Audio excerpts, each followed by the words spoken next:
জনাব আনিস আলমগীর, ঘটনা অনেকগুলোই আছে। আমরা নির্বাচন নিয়ে কথা বলবো, আজকে রোডম্যাপ ঘোষণা করেছে ইলেকশন কমিশন, সেটা নিয়েও কথা বলবো।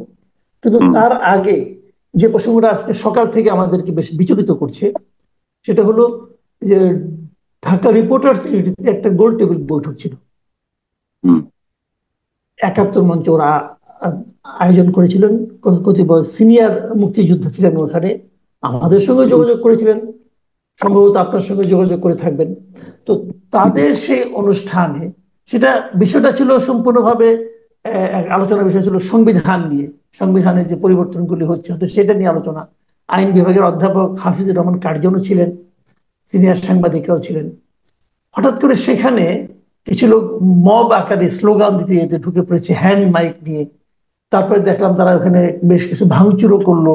অনেককে উঠতে গেল, তাকে ধাক্কা দিয়ে ফেলে দিল। একজনকে দেখলাম হ্যান্ডমাইক দিয়ে বাড়ি দিয়ে ফেলে দিল। এই যে মব তৈরি করা, একটা সময় পরে সেখানে পুলিশ আসলো। পুলিশ এসে যারা মব তৈরি করলো তাদের কিছু বললো না, মব দ্বারা যারা আক্রান্ত হলেন তাদেরকে ধরে নিয়ে গেলেন। তো এই ঘটনা আমার ধারণা আপনি আপনি নিজেও এটা নিয়ে একটা সোশ্যাল মিডিয়া ফেসবুকে একটা আপনার দিয়েছেন, পোস্ট দিয়েছেন। তো এই ঘটনাটাকে আপনি আসলে কিভাবে দেখছেন আমাদের এই সময়ে? না, এটা তো সরকারকে ডিফেম করার জন্য একটা বড় ধরনের চক্রান্ত মনে করি আমি। সরকারের ইমেজকে নষ্ট করার জন্য এখানে কে কোথায় সমাবেশ করবে সেটা সরকার থেকে তো অনুমতি নিয়ে থাকে, আর সরকার থেকে যদি অনুমতি নিয়ে না থাকে তাহলে সরকারের বাহিনী আছে, তারা বন্ধ করে দেবে। এখন এখন যদি প্রত্যেকটা অর্গানাইজেশন এভাবে যদি কোনো সমাবেশ করতে যায়, সেখানে যদি আহ, এভাবে মতামত সন্ত্রাসীরা, ট্যাগ সন্ত্রাসীরা যদি আক্রমণ করে, তাহলে তো জগতে কোথায় কিছু হতে পারবে না। এটা এটা তো সরকার যে বলছে ডে ওয়ান থেকে আমরা মত প্রকাশে বিশ্বাসী, সেটার জন্য একটা মারাত্মক হুমকি। এবং আমি ব্যক্তিগতভাবে বিশ্বাস করি সরকার তো এদের কাউকে বলে নাই যে তোমরা গিয়ে এটা করো। এটা যারা করছে অতি উৎসাহী লোকেরা করেছে। এবং যে লোকটার নাম এখানে এসেছে, আমি ওনার ওনার নাম বোধহয় সাকিব বোধহয়, এই জাতীয় একজন লোক নাম নাম এসেছে। দেখেন সোশ্যাল মিডিয়ায় ওনার নামে প্রচার হচ্ছে, ছবিগুলো বের হচ্ছে। একটা ছবি হচ্ছে ডাকসুতে যে নির্বাচন করছে, যে ভিপি পদে এবং সেক্রেটারি জি। পদে ফরহাদ, আহ ভিপি পদে যে ছেলেটার নাম আমার মনে পড়ছে না, কাইয়ুম জিএস বোধহয়। পদে, হ্যাঁ, সাদেক কাইম। সাদেক কাইম। সাদেক কায়ুম এবং জিএস যে হ্যাঁ, ফরহাদ, এই হ্যাঁ। দুইজনের সঙ্গে তার ছবি আহ, দেওয়া, মানে তার হুম, সে হুম। এদেরই ঘনিষ্ঠ লোক বলে দেখাচ্ছে। এবং জামাতের আমিরের সাথেও তার ছবি, তিনটা ছবি এসেছে। এবং জামাতের পতাকা উড়িয়ে এই লোক মিছিল করছে, সেই ছবি আছে। তাহলে এখানে এরকম একটা ক্রুশিয়াল একটা নির্বাচনের কালে জামাতে যে যে দুইজন বা ছাত্র শিবিরের দুইজন প্রতিনিধি এখানে প্রতিদ্বন্দ্বিতা করছে, তাদের ভালো ফিল্ডও আছে। তাহলে এটা তো তাদেরকে ড্যামেজ করা। এবং তাদের প্রতিপক্ষ এরকম দেখাতে পারছে, দেখো জামাত যদি ক্ষমতায় আসে, এই ছাত্র শিবির যদি ক্ষমতায় আসে, মত প্রকাশের স্বাধীনতা কোথায় যাবে। এই লোকগুলা ঢাকা ইউনিভার্সিটি ভিপি প্রার্থী এবং সেক্রেটারি প্রার্থীর এই লোক ঘনিষ্ঠ লোক। তাহলে ওদের ওদের ওদের পৃষ্ঠপোষকতা ছাড়া তো এটা হতে পারে না। তো এই সেন্সে আমি হুম, হুম। বলবো যে এটা কিন্তু জামাতের জন্য ড্যামেজ, এটা সরকারকে ড্যামেজ। আর দ্বিতীয়ত, বাংলাদেশে মত প্রকাশের স্বাধীনতা আছে, সরকার বলেছে। সেই জায়গায় যদি এটা হয়ে থাকে, তাহলে এটা আরেকটা আরেকটা বার্তা দিচ্ছে যে আসলে মত প্রকাশের স্বাধীনতা নাই, এখন যেখানে যা ইচ্ছা তাকে ধরে নেওয়া যায়, কথা বলা যায়। আপনি বলছিলেন যে আপনাকেও আমন্ত্রণ জানিয়েছিল, আমাকেও আমন্ত্রণ জানিয়েছিল। আমি ভাই সাংবাদিক, সাংবাদিকতার অর্গানাইজেশনের বাইরে কোথাও আমাকে দাওয়াত দিল আমি এগুলো অ্যাভয়েড করি। কারণ আমি আমি কোনো রাজনৈতিক গন্ধওয়ালা কোনো অর্গানাইজেশনে যেতে চাই না। ইভেন সেটা মুক্তিযোদ্ধাদেরও হয়ে থাকলো। আমি তো অ্যাক্টিভিস্ট না যে আমি কোথাও গিয়ে এ ধরনের অনুষ্ঠানে অংশ নেব। তো আমার তরফ থেকে আমি এটা অপারগতা দেখিয়েছি। কিন্তু যারা গিয়েছে আমি মনে করি না যে তারা অন্যায় করেছে কেউ। সে তার তার তার মত প্রকাশের স্বাধীনতা আছে, গেছে। আমি যাই নাই, আপনি যান নাই, বা আরেকজন যান নাই, অনেকে তো গেছে। এখন এখন এই যাওয়াটা তো কারো অপরাধ না। অপরাধ হচ্ছে যে সেখানে গিয়ে যদি তারা এমন কোনো বক্তব্য দিয়ে থাকে। তোরা তো বক্তব্য দিতে পারে নাই, বলতেছে যে এরা আওয়ামী লীগ এবং যুবলীগকে প্রতিষ্ঠা করার জন্য এসেছে। আমি বুঝি না লোকজনকে এত বোকা নাকি, যে আওয়ামী লীগ হচ্ছে শেখ হাসিনার একটা বড় আহ, সম্পদ, এটা ট্রেজার না, এটা এটা গুপ্ত মানে খনি। এবং আওয়ামী লীগ উনার হাত থেকে তো এখনো যায় নাই। আর যুবলীগ হচ্ছে যে ওনার ফুফাতো ভাইয়ের খনি। এরা এগুলাকে নিজেদের হাতে রেখেছে। তো এরা কেন অমুকের আর তমুকের এই দায়িত্ব দেবে যে তোমরা যাই আমাদেরকে উদ্ধার করো? ওদের কি নিজস্ব ইয়ে নাই? যাই হোক, এটা আমার আর মতামত আর আর কি। লতিফ সিদ্দিকী তো আওয়ামী লীগ থেকে বহিষ্কৃত, অনেক আগেই বহিষ্কৃত, এবং লতিফ লতিফ, সিদ্দিকীকে আমি জেলেও নেওয়া আমি হয়েছিল। আমি খুব ইয়ে করছি, ভেরি রিসেন্টলি ওনার সাথে আমার দেখা হয়েছিল। ওনার স্ত্রী আমার বোন হন। আমরা চিটং এর লোক। আমরা একসঙ্গে আমরা চিটং সমিতিতে একসঙ্গে কাজ করেছি চিটং উন্নয়নের জন্য। তো আমরা দুলাভাই ডাকি তাকে একটু। মানে এই উনি অসুস্থ লোক এবং আওয়ামী লীগের সাথে তার কোনো সম্পর্ক নাই এই মুহূর্তে। তো তাকে হেনস্থা করার কোনো মানে নাই। যে মত প্রকাশের জন্য এক জায়গায় গিয়েছে, যাকে যদি ধরে নেওয়া এখান থেকে, এটা এই এবং যারা গিয়েছে তাদেরকে আটক করে নেওয়া, এগুলো আমি মনে করি যে চূড়ান্ত ভাবে ডক্টর ইয়ে সরি এই ইউনুসের ইমেজকে এখানে নষ্ট করছে। যারা এটা করছে তারা ডক্টর ইউনুসের ইমেজকে নষ্ট করছে, এবং তারা প্রথমত এবার জামাতের ইমেজও নষ্ট করলো ডাকসু ইলেকশনকে সামনে রেখে। সো এটা খুবই জি। উদ্বিগ্ন, এটা দিয়ে অন্যদেরকেও বার্তা দেওয়া যে তোমরা কথা বলো না। এটা আপনার প্রতি বার্তা হতে পারে, আমার প্রতি বার্তা হতে পারে, তুষার ভাইয়ের বার্তা হতে পারে, আরো কয়েকজনের প্রতি বার্তা হতে পারে যে কথা বলো না। তাহলে ওনারা এখানে আরেকটা ওনারা জিনিস, একটা আমি আমি আরেকটা হুম, কথা বলি আপনাকে এখানে এই ফাঁকে। আমি আজকে দেখেছি, এটা আমি আসলে ইগনোরই করতাম, কিন্তু আমি মনে করি আলোচনা করার একটু দরকার আছে। হুম, আমাদের ওই যে ফ্রান্সের থেকে এক ভদ্রলোক, তার নাম আমি উচ্চারণ করতে চাই না, সে দেখলাম একটা আপনার পোস্ট দিয়েছে, আমাদের তিনজন, আপনি, আমি এবং ডক্টর আব্দুল তুষার, আমাদের ছবি সহ যে একটা ছবি ছিল, ওটা দিয়ে দেখছি এদেরকে এখনই গ্রেপ্তার করা নাকি খুব জরুরি। সে এরকম ভাবে বলছে। তো উনি কি অথরিটি নাকি? উনি কে? ওই ভদ্রলোক তো দেশে কোন আসে না, বিদেশে বসে সে দেশের এটা মধ্যে কোন এটা পরিস্থিতি এটা প্রথমত হচ্ছে কোন আইনে গ্রেপ্তার করবে? তাহলে শেখ হাসিনা যে আইন করে গেছে বিশেষ ক্ষমতা, সে ক্ষমতা আইনে তাহলে তাহলে সে সমর্থন করছে শেখ হাসিনার আইনগুলো। বঙ্গবন্ধু যে আইন করে দিয়ে গেছিল, যেগুলো তারা সমালোচনা করে সেই আইনে। এছাড়া তো কি, আমি তো কোনো অপরাধ করি নাই। আপনি কি অপরাধ করছেন আমি জানি না, তুষার ভাই কি অপরাধ করেছে জানি না। জুলাইতে আপনি কথা বলেছেন, আমি জুলাইয়ের পক্ষে কথা বলেছি, তুষার ভাই কথা বলেছে। বরং সে জুলাইয়ের বিরুদ্ধে প্রথমে ভিডিও করেছে, বলছে এটা শেখ হাসিনার ষড়যন্ত্র। এই লোকের নাম উচ্চারণ করেন নাই। সেই লোক জুলাই আন্দোলনের বিরুদ্ধে যে বক্তৃতা দিয়েছে সেই ভিডিও তার আছে এখনো। এই লোক সেই লোক যে মুক্তিযোদ্ধাদের সংখ্যা নিয়ে জামাতের বিরুদ্ধে কথা বলেছে, সেই সংখ্যা আছে। সে এখন নিজে আবার এটা অস্বীকার করে। এই লোক সেই লোক যে শাহবাগ আন্দোলন করেছিল। আমরা তো শাহবাগের সমর্থক হয়ে সেখানে গিয়েছিলাম। শাহবাগের আন্দোলনের প্রধান উস্কানিদাতা তো এরাই। এরাই এখন আবার শাহবাগকে গালি দেয়। এর এর আপনি আরেকদিন কোথায় জানি বলেছেন এর মানসিক সমস্যা আছে। তার সাথে আমার ব্যক্তিগতভাবে দেখা হয়েছে বহুবার। আমরা একসঙ্গে একটা জিম করতাম, সরাসরি বলি সোনারগাঁয়ে জিমে সেও দেখা হতো আমার সাথে। আমিও যেতাম। আমরা শেখ হাসিনার সমালোচনা বহুবার করেছি, একসঙ্গে সুর মিলিয়ে করেছি। কিন্তু তার মধ্যে যেটা সবচেয়ে বড় সমস্যা যেটা আমি দেখেছি সেটা হচ্ছে যে তার এই যে ফ্যান ফলোয়ার ক্রেজিনেস।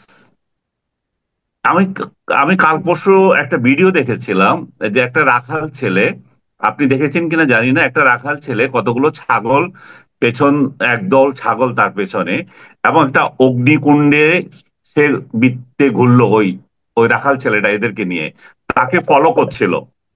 হ্যাঁ, তাকে জি। ফলো করে তাকে ফলো করে ওই অগ্নিকুণ্ডের চারপাশে এই ছাগলগুলো ঘুরলো। এবং একটা সময় সে এই এই রাখাল ছেলেটা ওইখান থেকে সরে গেল, এবং দেখা যাচ্ছে যে এই ছাগলগুলা এই বৃত্ত আকারে অগ্নিকুণ্ডের চারদিকে ঘুরতেছে। এবং এই দৃশ্যটার সঙ্গে সঙ্গে আমার মনে হলো যে পিনাকির কথা, যে পিনাকি, যার নাম উচ্চারণ করতে আপনি দ্বিধা করছেন। আমার আমার আম- আমার মনে হচ্ছিল যে পিনাকি নিজেই এটাই মনে করে যে তার যে ফলো করছে তারা বোধহয় এই ছাগল প্রকৃতির লোক। এই ছাগলগুলোকে সে যেটা বলবে সেটাই করবে। ছাগলগুলোকে বলবে 32 নম্বর আক্রান্ত করবে। ছাগলগুলোকে বলবে অমুকের এই কর, সেই করবে। ছাগলগুলোকে বলবে যে ডক্টর ইউনূস খারাপ, তার বিরুদ্ধে ভিডিও বানিয়ে গালাগালি করবে। এই লোক দেখেন সে আসলে কি চায় আমি সেটাই বুঝলাম না ভাই। তোমার, আমি আরেকদিন তাকে একটা ভিডিওতে বলেছি যে পৃথিবীর অন্যান্য দেশে যাদের ফ্যান ফলোয়ার বাড়ে তাদের একটা রেসপন্সিবিলিটি বাড়ে। তারা এই লোকগুলোকে দিয়ে সমাজের উন্নয়নমূলক কাজ করতে চায়, যে আমার ফলোয়াররা এই কাজটা করুক। আর সে এই লোকটা একটার পর একটা ধ্বংসাত্মক কাজ করা ছাড়া কোনো, তার কোনো ভালো নির্দেশনা নাই। সে ডক্টর ইউনূসকে গালাগালি করে, সে আসিফ নজরুলকে মা মাসি ধরে গালাগালি করে।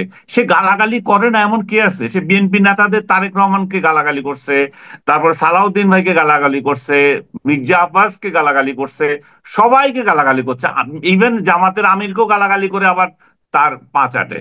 সো এই যে এটা মেন্টাল রোগ ছাড়া আমি তো আর কিছু দেখি না। আমি পার্সোনালি তাকে একদিন জিজ্ঞেস করলাম, তার সাথে আমার যোগাযোগ আছে।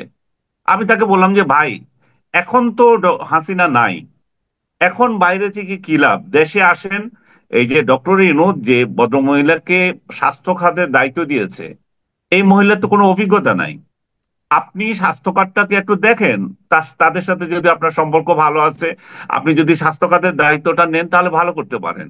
সে আমাকে বলছে যে আপনি কি মনে করেন যে আমাকে এই দায়িত্ব দেবে? আমি বললাম যে কেন দেবে না, আমি তো মনে করি দেবে, বিএনপিও দেবে আপনাকে, আপনি যদি চান। কয় না, আপনার ধারণা ভুল।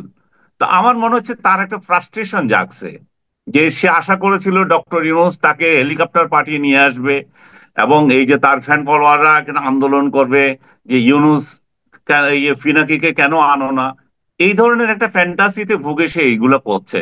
আমি তাকে হাত জোড় করে অনুরোধ করব, ভাই এইগুলা ছাড়েন। আপনার যেহেতু একটা সুনাম আপনি অর্জন করেছেন, ফ্যান ফলোয়ার আছে, এই দেশটাকে উন্নয়নের জন্য কিছু কাজ করেন।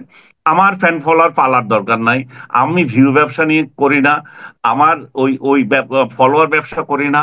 আপনি এটা করছেন, খান, কিন্তু জাতির জন্য একটা কিছু করেন। আপনি শেখ হাসিনার পতনে ভূমিকা রেখেছেন, সেটাতে কি কেউ কোনোদিন আপনাকে কেউ কিছু বলেছি? বা আপনি বলেছেন, অন্য কেউ বলেছে? আপনার খুশি আপনি আন্দোলন করেছেন, আপনি করেন, কিন্তু মানুষগুলোকে ভালো কাজে দেন। ডক্টর ইনোস একটা একটা অভ্যুত্থান হয়েছে, আমাদের ছেলে মেয়েরাই তো এইসব অভ্যুত্থান ঘটিয়েছে। এই এই লোক অভিযোগ করেছে এদের নাকি আমরা সন্ত্রাসী বলেছি। একটা প্রমাণ সে কোথায় দেখাতে পারবে? মানে মিথ্যাচারের একটা সীমাহীন মিথ্যাবাদী সে। এই এই লোকগুলো হুম। মানুষগুলোকে উত্তেজিত করে একজনের বিরুদ্ধে লাগিয়ে দেওয়ার জন্য, এবং এইভাবে মানুষ, এবং তাদের আরেকজন হত্যা করার মেসেজ দেয়, একে হত্যা করো, আর ও মেসেজ দিয়ে কি এদেরকে বলেন? জেলে নাও। তো এদের কাছ থেকে আসলে আমাদের রাষ্ট্র কিভাবে, সোশ্যাল মিডিয়া কিভাবে, আমি আমি খুবই মানে হতাশ যে বাকিগুলোর কথা বললাম না, সে একটা শিক্ষিত লোক, একটা শিক্ষিত লোক হয়ে এত নিম্ন স্তরে কিভাবে নামতে পারে? সে একের জি। পর এক আমাকে বহুবার আক্রমণ করেছে। আক্রমণের পর আমিও কথা বলেছি, ভাই এগুলা তো ছাড়েন, ভালো কিছু করেন। কিন্তু না, এই এই ছাড়া মনে হচ্ছে তার এগুলা। আর তা আরেকটা জিনিস খেয়াল করেন, আমাদের তিনজনের ছবি ব্যবহার করেছে সে। তার ফেসবুক ফেসবুক পেজে আপনি যান, তার বাকি স্ট্যাটাস গুলোতে কেউ মানে থুতু ছিটতেছে, কেউ দেখেও না। সে আমাদের ছবি ব্যবহার করে এখানে ব্যবসা করতেছে, এবং এই এই পর্যন্ত দুইবার আমাদের ছবিটা ব্যবহার করছে, সেখানে কত হাজার লাইক দেখেন, কত হাজার লাইক কমেন্ট। তো লাইক কমেন্ট মানে তার ব্যবসা। সে আমাদেরকে নিয়ে নিজের ব্যবসা করতে চায়। এখন জি। তার এইটুকু কাণ্ড জ্ঞান নাই যে সে তার ওইগুলা নিয়ে আমাদের ড্যাম কেয়ার, তার এগুলা দেখার টাইম নেই আমার। এবং সে সে আশা করেছিল যে তার এগুলা নিয়ে কথা বলবো, আরেকটা বিবৃতি দিব, ওই যে পাল্টাপাল্টি ব্যবসা চলবে তার। তারে গণার টাইম আছে ভাই, তুই তোর কাজ কর, তুমি তোমার কাজ করো, তুমি কিভাবে ভালো কাজ করবা, দেশের কাজ করবা সেটা করো।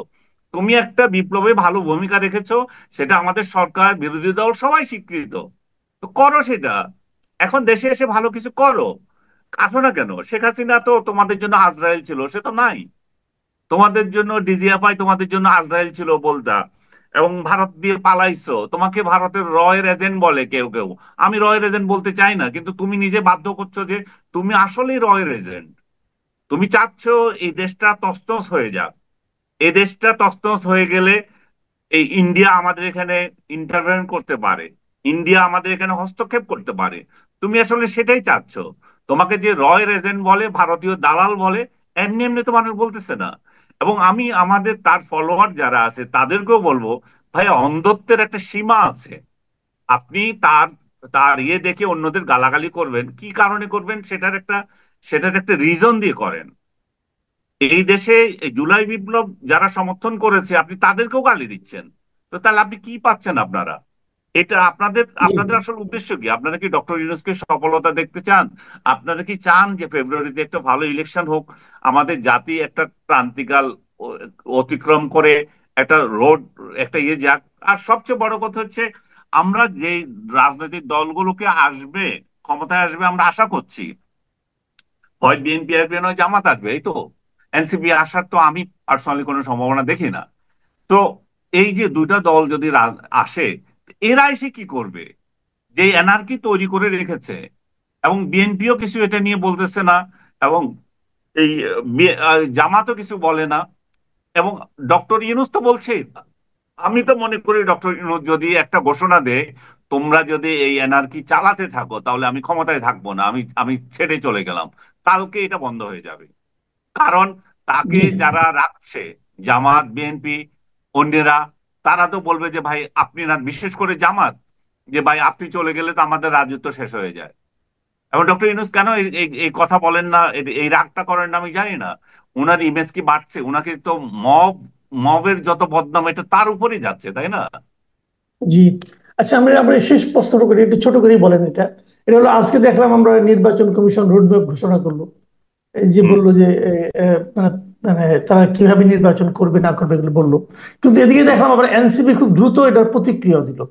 এনসিপি হুম। বললো যে, যদিও ওরা বলেছে 2 মাস আগে তারা তফসিল ঘোষণা করবে, কতগুলো ভোট কেন্দ্র, কিভাবে ভোট কেন্দ্র হবে, এগুলি বললো। এনসিপি বললো যে জুলাই সনদ ঘোষণার আগে এই যে হুম। নির্বাচনী রোডম্যাপ ঘোষণা, এটা নাকি প্রতিশ্রুতি ভঙ্গের সামিল। তো এটা কার কাছে কে প্রতিশ্রুতি করেছিল, কি ভঙ্গ করলো? আর এই রোডম্যাপের কারণে কি নির্বাচনের ব্যাপারে আপনার আশাবাদ বেড়েছে কিনা? আমি আশাবাদী। আমি আমি চাই যে ইলেকশনটা যেভাবে হোক আমাদের সবার সহযোগিতা করা উচিত। আমি তো আমরা রাইট। যে আমি আপনি তুষার ভাই যেদিন একসাথে বসলাম, আমাদেরও তো সেটাই সেটাই আমাদের ইয়ে ছিল। এরা যে দেশকে অস্থিতিশীল করতে চায়, আমরা চাচ্ছি ডক্টর ইউনূসকে হাতকে শক্তিশালী করে কিভাবে একটা ইলেকশন হয়ে যায়, আমরা সেটাই চাই। আমাদের, আমরা কেন দেশের ধ্বংস চাইবো? আর দেশের ধ্বংস যদি কেউ যদি না চায়, তাহলে তো নির্বাচনই চাইবে। এবং বিএনপি বলছে নির্বাচন চায়, জামাত বিএনপির নির্বাচনের বিরুদ্ধে তো এখনো কোনো কথা বলে নাই। তাদের স্ট্র্যাটেজি নিয়ে ইয়ে থাকতে পারে, আমার মনে হয় যে বিতর্ক এনসিপিও থাকতে সেটা পারে, মেনে রাইট। নেবে। এবং এই রাইট। রোডম্যাপ নিয়ে সবাই একটু পজিটিভ দৃষ্টিতে দেখা উচিত, ডক্টর ইউনূসকে হেল্প করা উচিত। দেখেন ইলেকশন কমিশন তো নিজে নিজে কি করবে? তার যেমন ক্ষমতা আছে, তাকে সরকার এবং রাজনৈতিক দল সবাই হেল্প করতে হবে। এবং স্টেক হোল্ডাররা যদি এক একজন এক কথা বলে, তাহলে ইলেকশন কিভাবে হবে? আমি ইলেকশন কমিশনের উপর আমার খুবই আস্থা আছে, নাসির সাহেবের উপর আমার খুব আস্থা আছে। আপনি বলতে পারেন চিটং এর লোক এই জন্য কিনা, সেটাও বলতে পারেন। আমাদের চিটং এর লোক প্রধান উপদেষ্টা, আমাদের বদ্দার উপর যেমন আস্থা আছে, তেমনি আমাদের বদ্দা যারা নিয়োগ দিয়েছে তার উপর আমার আস্থা আছে। আমি সত্যিকার অর্থে বিশেষ করে ইলেকশন কমিশন, প্রধান ইলেকশন কমিশনের উপর বড় আস্থা রাখি। উনি একটা সুন্দর নির্বাচন দেবেন, এবং উনি ব্যক্তিগতভাবে আমি জানি উনি ভালো মানুষ। জি জি। অনেক ধন্যবাদ, অনেক ধন্যবাদ জনাব আনিস আলমগীর। প্রিয় দর্শক, আপনারা শুনলেন যে মব সংস্কৃতি, মব ভায়োলেন্স, এটা আসলে এখন কিন্তু আত্মঘাতী মানে একটা চেহারা পেয়ে বসেছে। কারণ যে লোকটা এর নেতৃত্ব দিয়েছে তিনি জামাতের সঙ্গে সংশ্লিষ্ট। এবং এটা যদি এটাই হয়, তাহলে তো উনার নিজের দলেরই এতে ক্ষতি হবে। আবার সরকারের মানে আপনার যে ইমেজ আছে সেটা নষ্ট হবে। তো এগুলো কেন হচ্ছে এটা আমরা বুঝতে পারছি না, কিন্তু আমরা চাইবো যে এই ধরনের মানুষের মত প্রকাশের যে স্বাধীনতা, সেটা যেন অবাধ হয়, সেটা যেন বাধাহীন হয়। আগামীতে আমরা সামনের দিকে, সামনে নির্বাচনের একটা রোডম্যাপ ঘোষণা করা হয়েছে, আমরা নির্বাচনের দিকে এরকম মববিহীন ভাবে অগ্রসর হতে পারবো, এই প্রত্যাশা থাকলো। আল্লাহ হাফিজ।